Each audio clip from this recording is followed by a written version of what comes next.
Welcome to Pindar Poetry. We hope you learned something new. You start by confirming your Samsung model and updating firmware.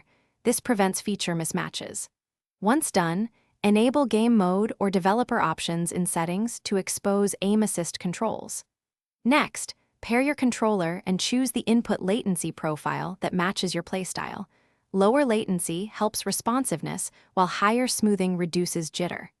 These initial steps unlock the menus you'll adjust next, and they minimize surprises later, because firmware and input type determine available aim. Once the menus are available, adjust horizontal and vertical sensitivity separately to match your natural aiming rhythm. This prevents overshoot. Then set smoothing and dead zone. Smoothing reduces microjitter but adds perceived lag, while dead zone prevents drift when sticks rest. Make small increments and test immediately in a practice map or bot match so you can feel the change. If aiming snaps too much, reduce magnetism. If it feels loose, increase assist gradually. Iteration here is key to tuning for your playstyle.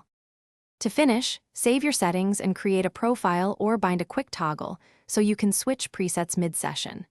Then retest across a couple of actual matches and one practice map to verify consistency. Some titles implement aim assist differently, and you'll want a baseline that works broadly. If you encounter erratic aim, reset to defaults and reapply changes one at a time to isolate the culprit. Finally, check firmware and controller drivers, because mismatches often cause inconsistent assist behavior. Thanks for watching. Consider subscribing if we helped you.